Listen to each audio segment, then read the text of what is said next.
సామాన్యులు అందరూ కూడా కరెంటు బిల్లులు కట్టలేక వాళ్ళు ఇబ్బందులు పడుతున్న పరిస్థితులు కనబడతా ఉన్నాయి. ఇంకో పక్కనేమో ఈయన ప్రైవేట్ కంపెనీలకి దోచిపెట్టే కార్యక్రమం చేస్తూ ఉన్నాడు.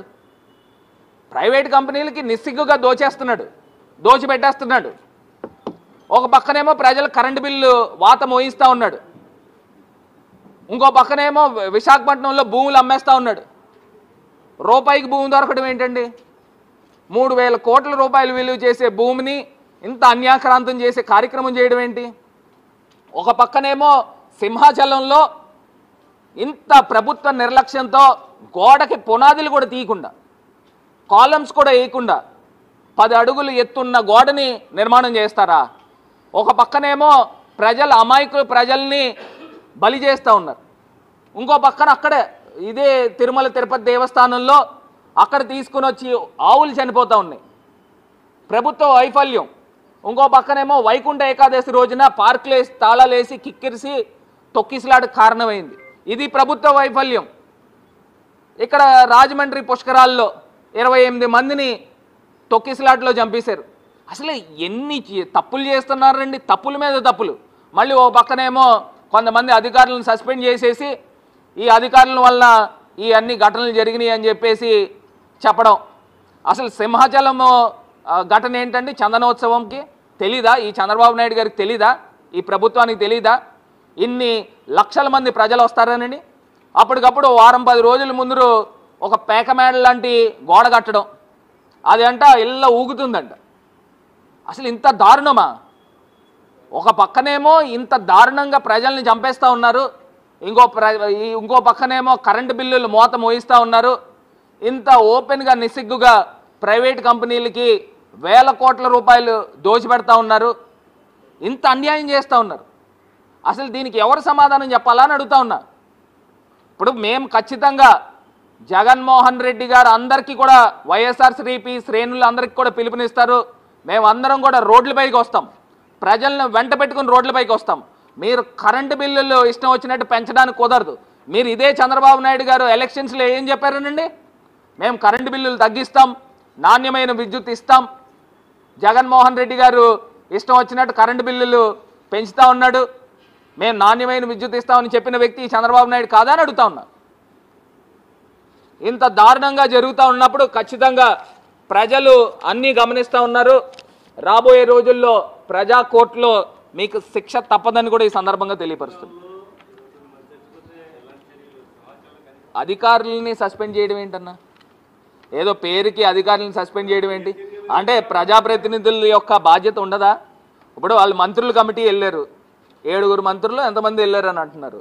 ఓ పక్కనేమో ఆ క్యూ లైన్ దగ్గర కొత్త గోడ కనబడుతూ ఉంది. కొత్త గోడ కనబడుతున్నప్పుడు ఆ గోడ ఏ రకంగా కట్టారు, నాణ్యత చూడాల్సిన బాధ్యత లేదా?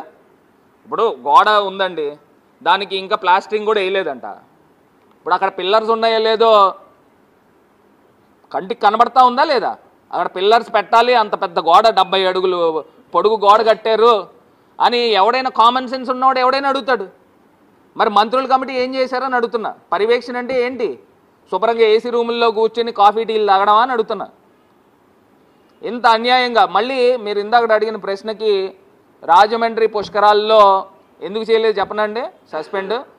రిపోర్ట్ ఏం రాశారనంటే భక్తుల యొక్క అతి ఉత్సాహం వలన తొక్కిసలాట జరిగిందని రిపోర్ట్ రాశారు. అదే కమిషన్ రిపోర్టు. ఆ రిపోర్ట్లో భక్తుల యొక్క అతి ఉత్సాహం వలన అంటే మొత్తం డైరెక్ట్గా భక్తుల మీద తోస్తారు. నేను ఇవాళ చెప్తున్నా, ఇదే రాజమండ్రి పుష్కరాలకి అప్పుడు పర్యవేక్షణ చేసినప్పుడు ఆ గోడ తీసేసి ఉండుంటే తొక్కిసలాట జరిగేది కాదు. ఇప్పుడు బాటిల్ నెక్ లాగా అలా పెట్టుకుని కూర్చున్నారు 2 గేట్లు. అక్కడ చూసి లక్షలాది మంది ప్రజలు పుష్కర్ ఘాట్ దగ్గర ఉన్నారు. ఆ గోడ నిజంగా తీస్తుంటే సెక్యూరిటీ పాయింట్ ఆఫ్ వ్యూలో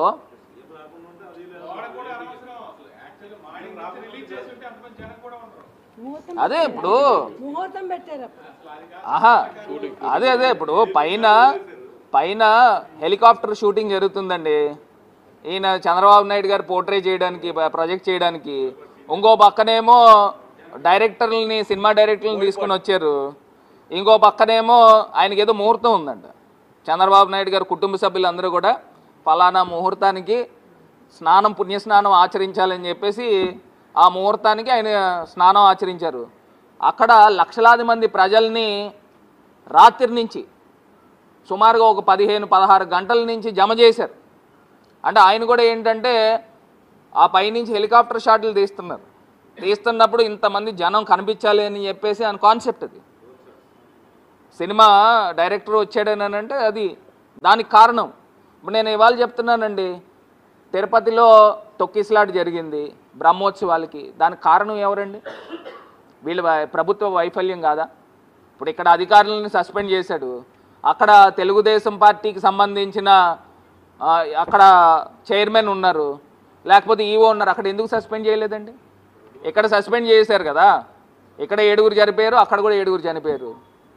మరేమో ఇక్కడ సింహాచలంలోనేమో అధికారులను సస్పెండ్ చేశారు, తిరుపతిలో ఎందుకు చేయలేదండి? అంటే మన సామాజిక వర్గం సంబంధించిన వాళ్ళనా? నేను ఒక్కటి చెప్తున్నానండి, ఇవాళ క్లియర్ కట్గా చంద్రబాబు నాయుడు గారు దైవ అపచారం చేశాడు. అక్కడ తిరుమల తిరుపతి దేవస్థానంలో ప్రసాదాలకు వాడే నెయ్యని జంతువుల కొవ్వు కిందన ఆయన అభివర్ణించి మొత్తము హిందూ సమాజం మొత్తం మనోభావాలు దెబ్బతినే విధంగా ఆయన మాట్లాడారు. దానికి సంబంధించి పురోగతి ఏదండి? తీసుకొచ్చి ఇప్పుడు జగన్మోహన్ రెడ్డి గారి మీద నిందేస్తూ ఉన్నాడు, ఆంధ్రప్రదేశ్ బ్రాండ్ ఇమేజ్ అని. చంద్రబాబు నాయుడు గారిని అనాలా? చంద్రబాబు నాయుడు గారు ఆంధ్రప్రదేశ్ హిందువుల యొక్క బ్రాండ్ ఇమేజ్ని ఆయన మంటగలుపుతూ ఉన్నాడు. దైవాపచారము. అక్కడేమో తీసుకొచ్చి గోవులు, వందలాది గోవులు చనిపోతూ ఉన్నాయి. దాని మీ మెయింటెనెన్స్ ఏదండి? మేనేజ్మెంట్ ఏదండి? గోవులు అంటే సాక్షాత్తు లక్ష్మీ స్వరూపము, అక్కడ చనిపోతూ ఉన్నాయి. ఇవి రాష్ట్రానికి అరిష్టం కాదా అని అడుగుతా ఉన్నా. అవి చనిపోతూ ఉంటే రాష్ట్రానికి అరిష్టం కాదా? మరి ఇవన్నీ జరుగుతూ ఉన్నాయని అంటే మనకు అర్థం చేసుకోవాలి కదా. ఇంత దారుణంగా చేస్తున్న వ్యక్తిని మరి ప్రజలు క్షమించరనే అంశాన్ని వాళ్ళు గుర్తుకు చేస్తూ ఉన్నారు. దానా ఇంకేమన్నా ఒక్కటి మా మహిళా సోదరీమణులు కూడా ఒకసారి ఇది ఒక్కసారి చూపించమ్మా. ఇప్పుడు నిన్న కలెక్టర్కి ఫోటో ఉంది, అది ఫోటో ఎలాది ఫస్ట్ ఇది చూపించు. చెరువు రోడ్డు మునిగిపోయి ఉంది కదా, ఈవీఎం ఎమ్మెల్యే. అదేవిధంగా నిన్న ఈవీఎం ఎమ్మెల్యే అవినీతి భాగవతం కూడా ఇంకొక భూ కబ్జా గురించి కూడా చూపిస్తాను.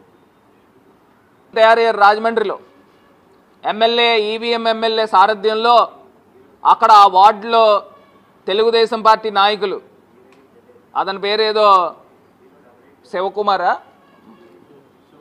మరుకుర్తి శివకుమార్ అనే ఒక వ్యక్తి ఉన్నాడంట.